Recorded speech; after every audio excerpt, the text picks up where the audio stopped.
kuni ya. Har bir yigit, shunshil odam o'z o'rnidan obro'y keladi deydi. Bugungi bizning dalil so'z ya. Bolalar sizlarga so'roq qo'yib qo'ying. Bizning Qozog'istonning ostonasi qay qala bilasizlarmi? Olmati. Olmati emas. Ostona. Qozog'istonning ostonasi bizning Ostona qalamiz ya. Bizning boz qalamiz. Ramzlarni bilasizlarmi? Ya. Qanday aytib o'tirasiz?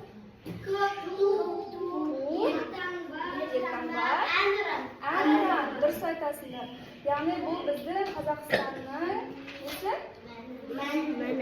Несі? Рәміздері балалар. Рәміздері деп айтамыз. Яғни бізде ту, еттаңба, және әнран.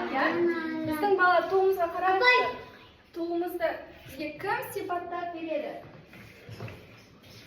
Біздің туымызда не бейнеленген?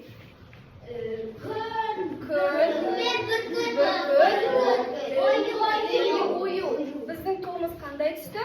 Көк түсті. Яғни бұл біздің туымыз, я? Келесі мынау? Еттаңба. Еттаңбада не бейнеленген? Атап бере аласыз ба? Жұлдыз, шаңырақ, Қазақстан деген жазуымыз бар, я? Ал мынау біздің? Әнұранымыз. Сіздер әнұранды білесіздер ме? Я. Білесіздер ме? Я. Жарайсыңдар. Балалар, ұмытпайық, я? Біздің әнұранның сөзін жазған Жұмекен Нәжімеденов және Нұрсұлтан Назарбаев. Нұрсұлтан Назарбаев кім? Президент. Ол біздің елбасымыз, я? Ал біздің қазіргі президентіміз кім? Бәріміз біліп жүрейік, я? Нұрсұлтан Назарбаев. Ол біздің елбасымыз болды, я?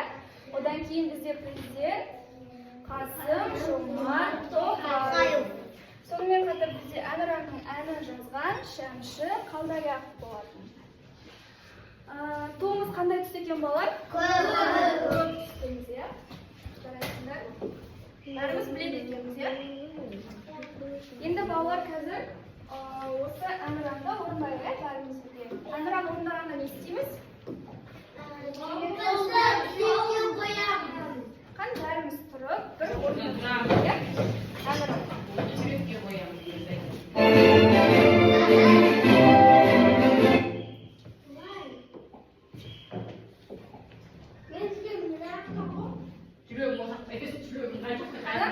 Оң қолымызды алып, бәріміз жүрегімізге қоямыз, я?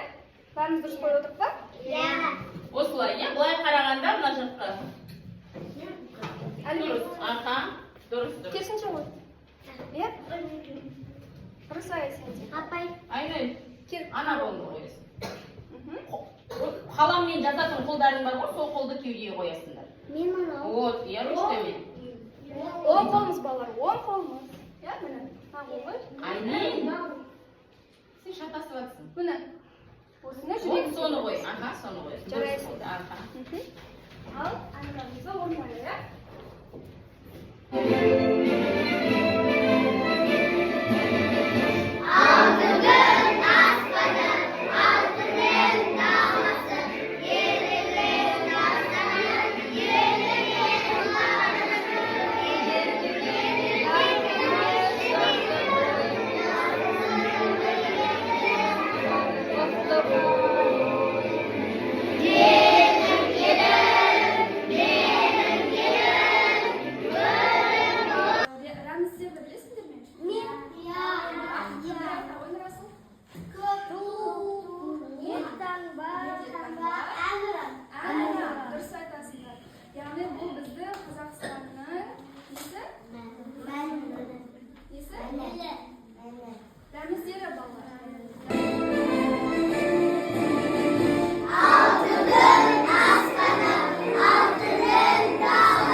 қысқаша бір мәлімет берейін, иә.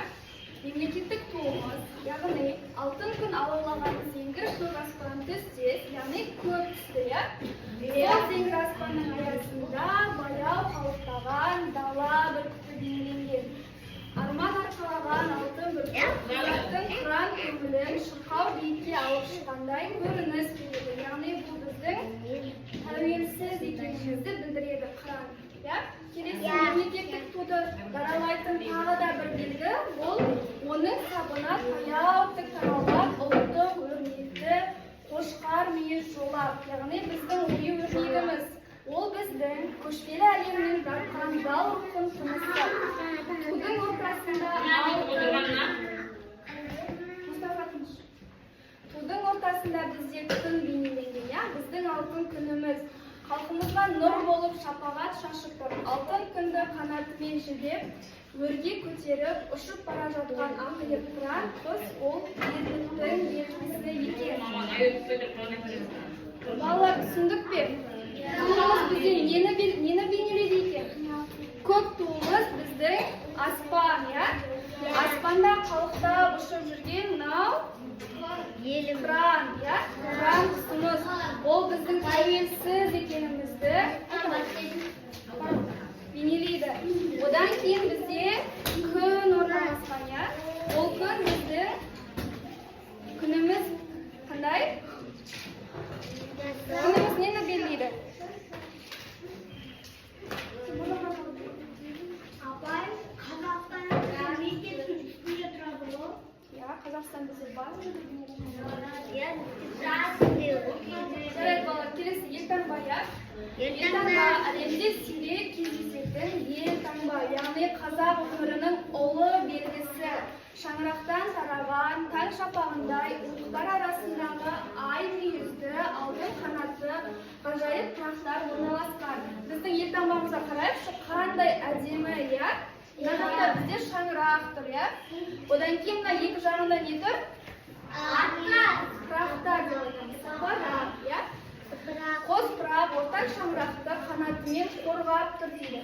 Қанат асқақ арман нышаны, ел белгісінде көк аспан, шаңырақ, жарық жұлдыз, қанатты тұлпар, бидай сабақтары бейнеленген.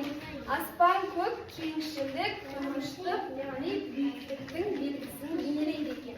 Ол біздің елтаңбамыз, иә? Яғни біздің осындай рәміздеріміз. Рәміздеріміз тағы қайталайықшы балалар.